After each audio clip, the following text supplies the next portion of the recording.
Telangana deputy CM Bhatti రంకెలు వేసినంత మాత్రాన అంకెలు మారుబన్నారు మాజీ మంత్రి హరీష్ రావు.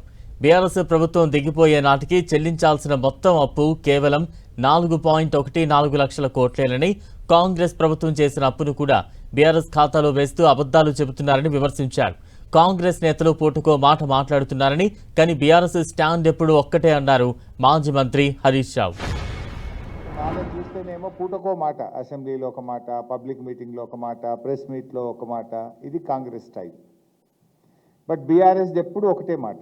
మేము అసెంబ్లీలో అదే చెప్పాం, పబ్లిక్ మీటింగ్లో అదే చెప్పాం, ప్రెస్ మీట్లో కూడా అదే చెప్తున్నాం. మా స్టాండ్ ఎక్కడ కూడా మారినటువంటిది లేదు. ఇక్కడ అంటే నేను ఒకటి అంటున్నా, భట్టి గారు, రంకెలు వేసినంత మాత్రాన అంకెలు మారవు. అంకెల్ ఈజ్ ఆల్వేస్ స్టాండర్డ్. ఈ అంకెలకు బడ్జెట్ ఉంది, ఒక కాగ్ ఉంది, సోషో ఎకనామిక్ సర్వే ఉంది, బడ్జెట్ లెక్కలు ఉన్నాయి. These are all public domain. మీరు కోపానికి వచ్చుడో, ఆగ్రహంగా మాట్లాడతానో, ఊగిపోతానో లెక్కలు మారుతాయా? మారవు కదా.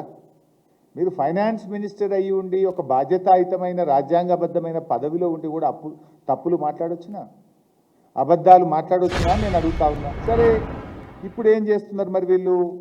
ఏదో చేసి అప్పులు ఎక్కువ చూపించాలి, తప్పించుకోవాలి, 6 గ్యారెంటీలు ఎగబెట్టాలనేటువంటి ఒక కుట్ర.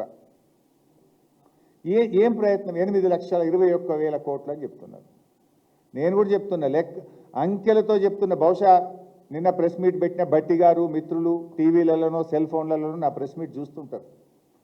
మళ్ళీ చెప్తున్నా, బీఆర్ఎస్ ప్రభుత్వ అప్పు అక్షరాల 4,17,495 కోట్లు మాత్రమే.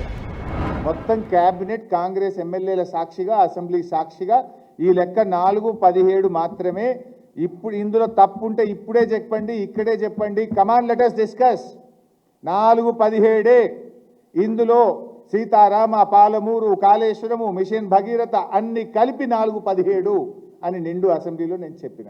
నోర్లు మూసిండ్రు, తలలు వంచిండ్రు. ఇవాళ బయటకు వచ్చి పేపర్ టైగర్ల లెక్క బయట మాట్లాడుతుండ్రు. నేను మళ్ళీ సవాల్ విస్తున్నా, కమాన్ అసెంబ్లీ పెట్టండి. I want to prove again, I'm ready for any kind of discussion. మాట్లాడదాం అసెంబ్లీ సాక్షి.